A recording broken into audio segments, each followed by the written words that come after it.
કે જયારે લંડનનું મંદિર આપણું થયું ને ત્યારે બધાના મનમાં એક શંકા હતી કે સ્વામી અહીંયા આગળ આટલા બધા પથ્થરનું આપણે મંદિર કરીએ છીએ પણ સાચવશે કોણ? તે વખતે બાપા એક પત્ર લખ્યો હતો કે પથ્થર સત્સંગ કરાવશે. લે એટલે થઈ ગયું. આપણને લાગે ને આપણે કાર્યકરની જરૂર છે, આપણને લાગે કે સંતોની જરૂર છે, બૌદ્ધિક વસ્તુની જરૂર છે. અત્યારે કદાચ મહંતસાઈ આપને અત્યારે ખ્યાલ નહીં પણ 2 દિવસ પહેલા આત્મસ્વરૂપ સ્વામી એક ફોન કર્યો. બાપાને લગભગ જાણ થઈ ગઈ હશે પણ મેં કીધું કે શિબિરમાં પણ કદાચ જાહેરાત થઈ કે ખ્યાલ નથી. થઈ ગઈ જાહેરાત? બહુ જોરદાર વાર આત્મસ્વરૂપ સ્વામી કરી. આપણે આમ 2 વેત ઊંચા થઈ જાય એવી વાત કરી. લંડન મંદિર થયું, ખબર છે ગિનિસ બુકમાં આવી ગયું, તાજમહાલ જોડે સરખાવે છે. લંડનની અંદર પણ લોકો એક જ કહે છે કે અદભુત સ્થાન છે. આખા યુરોપની અંદર કેન્દ્ર બિંદુ થઈ ગયું. બહુ જ જબરજસ્ત અને પ્રસિદ્ધિ, લોકો આદરથી જુએ છે. પણ એક વાત એવી બની, આ વર્ષે ઇંગ્લેન્ડ સરકારે નિર્ણય કર્યો કે લોકો ઇંગ્લેન્ડની અંદર ટુરિઝમ માટે આખા દુનિયામાંથી આવે એની માટે આપણે એક પેમ્ફલેટ બહાર પાડવી. કોણ કરે છે? ઇંગ્લેન્ડ સરકાર, જે ક્રિશ્ચિયન સરકાર છે. એ લોકોએ 5 પ્રશ્ન પૂછ્યા જ ખાલી લીફલેટમાં કે where will you go for this holiday? આ વર્ષે રજામાં તમે ક્યાં જશો? પહેલો પ્રશ્ન પૂછ્યો છે કેનેડા, જાપાન, પછી કે છે કે આઇસલેન્ડ, પછી સ્પેન, રશિયા કે ઇન્ડિયા. આ 6 પ્રશ્ન પૂછે કે ક્યાં જશો. 6 એ લોકોએ દ્રશ્ય મૂક્યા છે. આખી તમે લીફલેટ ખોલો ને 6 દ્રશ્ય છે. તમને લાગે આ જાપાનનું જ દ્રશ્ય છે, તમને લાગે આનું જ દ્રશ્ય છે, આનું જ દ્રશ્ય છે. એ 6 દ્રશ્યમાં ઇંગ્લેન્ડની અંદર જાપાન જેવું કોઈક સ્થાન હોય ને તેનું દ્રશ્ય, પછી આપણે કેનેડા જેવું સ્થાન હોય તેનું દ્રશ્ય. એ લીફલેટની અંદર બીજા બધા કુદરતી દ્રશ્યો છે પણ ભારત માટે એ લોકોએ લંડન મંદિરનો ફોટો મૂક્યો છે કે જો તમારે ઇંગ્લેન્ડમાં ભારત જોવું હોય તો આ લંડન મંદિર. અને એની અંદર શું લખ્યું છે? તો દરેક સિટી હોય, ધારો કે પેલો કે તો હૈદરાબાદ લખે કે આ સિટીમાં એક જ સ્થાન જોવા જેવું હોય તો હૈદરાબાદની અંદર આમાં આ. તો અત્યાર સુધી સ્વામી લંડન શહેર માટે માર્કેટિંગ માટે એ રાણીનો મહેલ બકિંગહામ પેલેસ મૂકતા, કે પછી બિગ બેન કે લંડન બ્રિજ. ઇંગ્લેન્ડના ઇતિહાસમાં પહેલી જ વાર લંડન શહેર માટે એ લોકોએ એક જ દ્રશ્ય સિલેક્ટ કર્યું, સ્વામિનારાયણ મંદિર લંડન. લે આપણી કલ્પનાની બહાર છે. બાપાએ કીધું કે પથ્થર સત્સંગ કોઈએ ભલામણ નથી કરી, કોઈએ પત્ર લખ્યો નથી, આપણને તો ખબર નથી અને મોઢામાં સાકર છે. આપણે હવે યશ લઈએ કે ભાઈ અમારું, પણ કર્યું કોને? કોઈ આપણી બધાની બુદ્ધિ ભેગી થાય એ સરકારની અંદર તમે કોઈ કાનો માત્રનો ફેરફાર ન કરી શકો. હજુ પણ બ્રિટિશ વાળા નિયમો કરીને ગયા છે, હજુ ઇન્ડિયા ફેરફાર નથી કરી શકતું આ દેશમાં આપણે, તો ત્યાં તમે શું ફેરફાર કરી શકો? હવે લંડન મંદિરનો જો પ્રભાવ છે ને, જેને દ્રશ્ય જોયું એ બધું જ, તેવા 15 થી 20 લંડન મંદિર ભેગા કરો તો એક દિલ્હી થાય. આ હું ખાલી કમ્પેરેટિવલી કહું છું. You pack them up. અને જે તમે પાવર હાઉસ કહો છો ને, એ અત્યારે આપણે આ દિલ્હીનું તંત્ર જે થાય છે, પાવર કેવો છે કે લંડનનું અત્યારે મંદિર લગભગ 4 એકરની અંદર છે. દિલ્હીનું 30 ને 30 બીજા ગાર્ડન થી માંડીને કલ્પના આપણને ન થાય એટલી બધી ભોળી જગ્યાની અંદર આકાર રહ્યું છે. એ તો હજુ કદાચ તમને આમ થોડું ઘણું મનમાં જે કઈ દ્રશ્ય સેટ થતા હશે એટલે હું કહું છું. પણ બાપાએ જ અહીંયા જાડે બોચાસનની અંદર ગ્રહણ થતું હતું ત્યારે સ્વામીએ પોતે એક દ્રષ્ટાંત આપ્યું હતું. બાપાએ એમ વાત કરી કે આપણે લગભગ 30-33 વર્ષથી જગ્યા શોધીએ. બાપાએ, યોગી બાપાએ તો કેટલા હાર પહેરાયા છે, કેટલા ગવર્નરને યોગી બાપાએ કેવડાયું છે, અને કેટલાય બધા આપણા હરિભક્તો, પછી ઈશ્વર સ્વામી, ધર્મવત્સલ સ્વામી, આત્મસ્વરૂપ સ્વામી, કેટલા બધા બધી મહેનત કરી હતી. જગ્યા કોઈ બતાડે ને બધા દોડીને જોવા જાય. અને તે વખતે બધા જ આપણે બધું કહેતા હતા, પણ સ્વામીએ વાત કરી કે એક જમીન છેવટે આપણને 5 એકર મળી, રાજીવ ઉપવન, અને 5 એકર જગ્યા મળી. એના આપણે 5 લાખ પૈસા ભરી દીધા. અને આપણે પણ આનંદિત હતા કે આ 5 એકરની જગ્યામાં હવે આપણે આ બનાવી દેવું. ભગવાનનું કરવું એવું કે સરકારની સ્કીમ એ ગુમ થઈ ગઈ અને સરકારે 5 લાખ પાછા ભર્યા. બાપા કે કોઈ દિવસ સરકાર પાછા ભરે?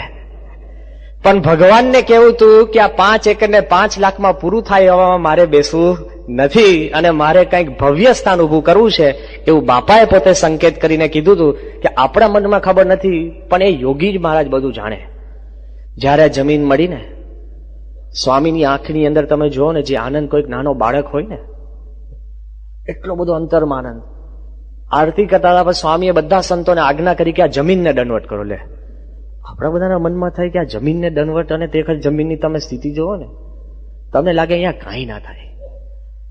દિલ્હીની અંદર બધા આપણને એવું કહે છે અત્યારે સ્વામી કે તમારે ચંદ્ર ઉપર મંદિર બાંધવું ને સહેલું છે, પણ દિલ્હીની અંદર મંદિર બાંધવું અઘરું છે. મૂળ રાજકારણનો ભઠ્ઠો ત્યાં પડ્યો છે. એમને એમ તમે જાઓ તોય કંઈક કોઈક હળી કર્યા કરે, કોઈ કાળે સુખ શાંતિ નહીં. એવા તંત્રની અંદર સરળતા રીતે આખું આપણું આ દિલ્હીનું કોમ્પ્લેક્સ ઉભું થાય છે. એ યોગીજી મહારાજ, શ્રીજી મહારાજ, શાસ્ત્રી મહારાજની રેમ દ્રષ્ટિ હોય ને તો થઈ શકે, નહીં કે કોઈ કાળે આ ન થઈ શકે. કેવું તંત્ર છે ત્યાં. આપણે ગાંધીનગરનું અક્ષરધામ ભવ્ય છે, બરાબર, બન્યું સારું. પૂજ્ય મહંત સ્વામી, ઈશ્વર સ્વામી, પછી આપણે અક્ષયમુનિ સ્વામી, આત્મસ્વામી, આનંદ સ્વામી, બધા સંતોએ મહેનત કરીને બધી આખું ત્યાં બધું ગોઠવણી બધું કર્યું છે. પણ તમે હવે ખ્યાલ રાખજો, આપણે કેટલા સૂક્ષ્મ ગયા છે દિલ્હી માટે.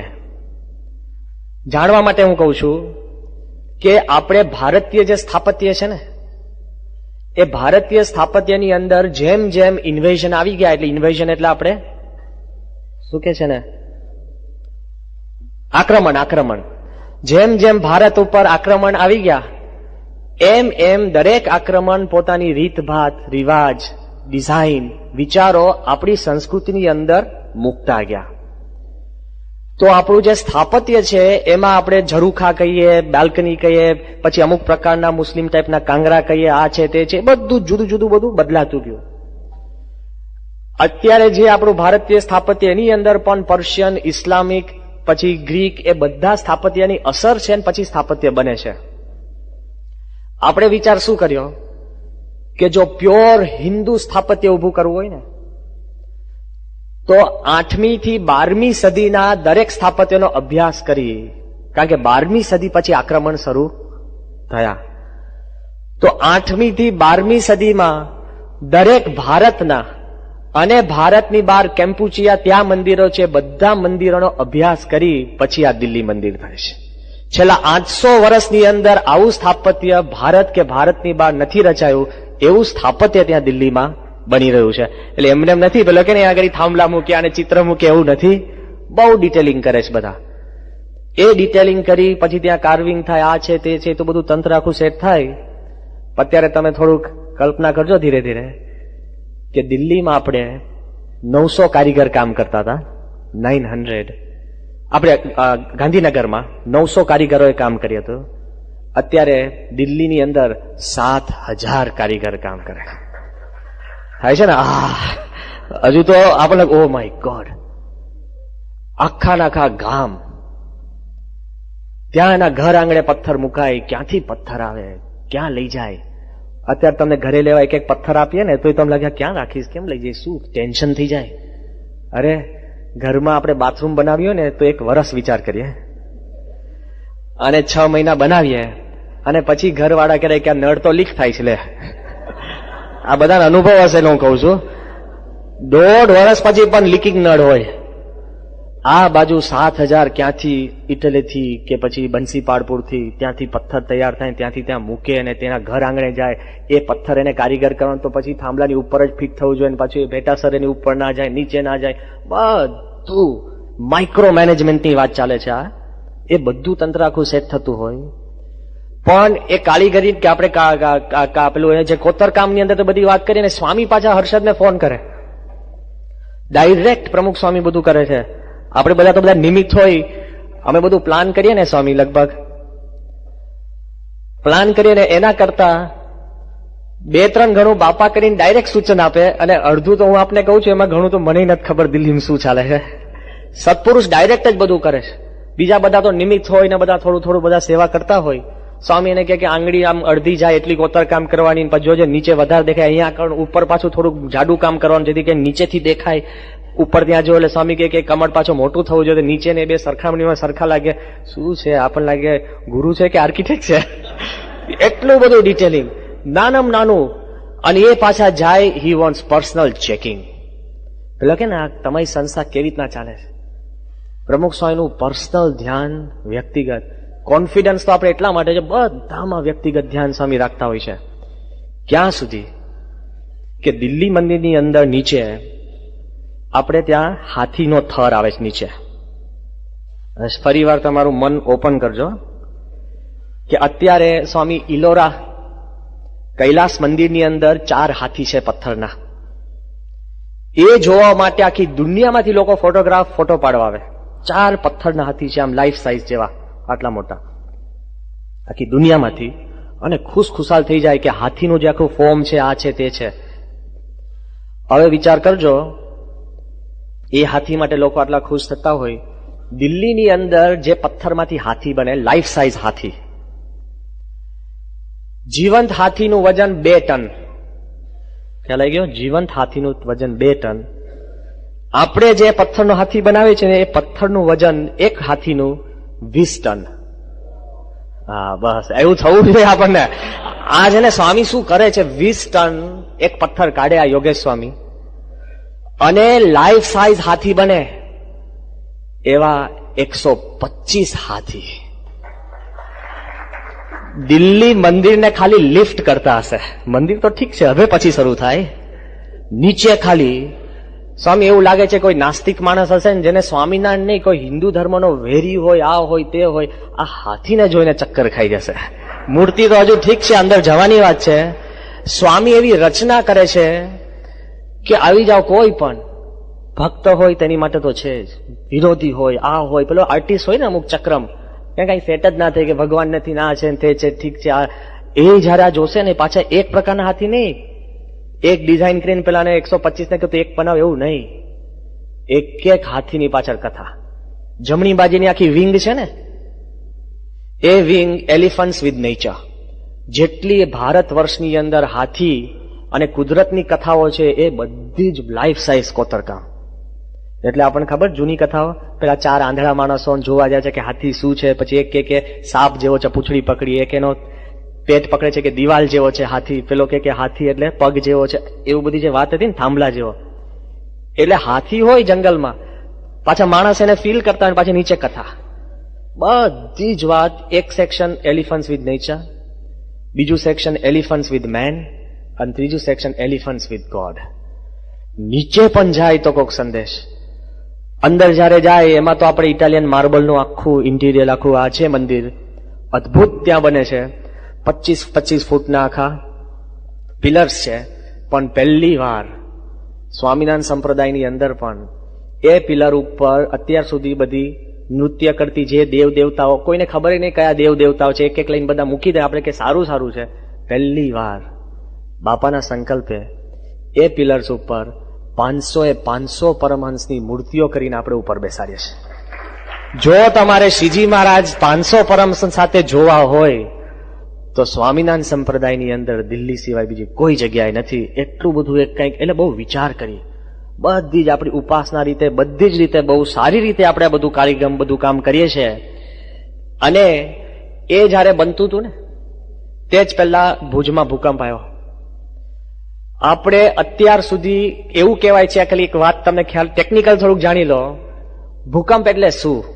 એટલે કે અંદર બધી પૃથ્વી ધ્રુજી, એવું બધું છે, ધ્રુજી પછી પી વેવ, એસ વેવ, એવું બધું ટેકનિકલમાં હું નથી જતો. ટેકનિકલી ભૂકંપ એટલે શું કે પૃથ્વી છે ને સ્થિર છે, પગ તમે મૂકો ને એટલે તમે આમ પગ આમ ટેકવી શકો. એ જે પૃથ્વી ઇફ ઇટ લિક્વિફાઈઝ, કહેતા કે લિક્વિફેક્શન થાય, એ પૃથ્વી પ્રવાહી જેમ બિહેવ કરે ને, વર્તવા લાગે, એટલે ભૂકંપ. સમજી ગયા?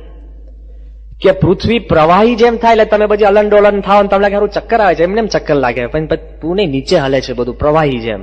ઓકે, પ્રવાહી જેમ કેમ થાય કે પૃથ્વીમાં જે જમીન હોય એ કડક ના હોય તોય થઈ શકે, રેતી જેવી રીતે વર્તે ને તોય પ્રવાહી થઈ જાય. હવે દિલ્હી મંદિર કરવાનું ક્યાં? યમુનાના તટ ઉપર, રેતી પર. પેલો કે રેતી પર વાહન ચાલે, રેતીમાં કરવાનું. અને દિલ્હીની આજુબાજુ પણ ભૂકંપ ઝોન કહેવાય છે. અને તે યમુના કિનારે જે કરવાનું, એટલે પહેલાં પહેલું આપણે છે ને એક્સપર્ટ્સ બોલાવીને આખી જમીન ટ્રાન્સપ્લાન્ટ કરાવી, પછી એની અંદર પથ્થર નાખીને કોમ્પેક્ટ કરાવી, પછી એને ગેબિયન્સ બનાવ્યા, જે દરિયા કિનારે જે પાડ બાંધતા હોય છે ને પથ્થરની, એવા ગેબિયન્સ બનાવ્યા. ગેબિયન્સ ઉપરાંત સ્વામી આપણે ડાયાફ્રામિંગ કર્યું. એના પછી ફોલ્સ કોમ્પેક્ટિંગ, એટલે શું? ખોટા ભૂકંપ ઉભા કરીને જમીન બેસાડી. ભૂકંપ થાય એટલે જે જમીન બેસવાની હોય તો પહેલા જ ભૂકંપ ઉભો કરો પછી બેસે. આપણે કોથળો કરતા ખખ કરીએ ને એટલે પાછી ગોઠવાઈ જાય. આ સિમ્પલ દ્રષ્ટાંત આપું છું. હા, એટલે તમે જમીનને તમે આમ કરો એટલે એના જે રચકણ બેસવાનો એ બેસી જાય, પછી ભૂકંપ આવે તો બેસતું. એટલું બધું પાવરફુલ ફાઉન્ડેશન કર્યું આપણે, 45 થી 50 ફૂટ નીચે જઈને આખું, ત્યાંથી આખું ખોદીને શરૂ કર્યું. અત્યારે એક્સપર્ટ શું કે સ્વામી લોકો ટેસ્ટિંગ કરે છે. એને કીધું જો ભૂકંપ આવે અને એનું એપી સેન્ટર દિલ્હી હોય, અને આ તો અત્યારે 6.3 રિક્ટરની વાત છે, 7.5 થી 8 રિક્ટરનો ભૂકંપ દિલ્હીમાં આવે તો કે આપણું જે સ્મારક છે ને એ ખાલી 5 મિલીમીટર આમ ખસે, 5 મિલીમીટર ઊંચું થાય અને 7 મિલીમીટર આમ ખસે, બસ.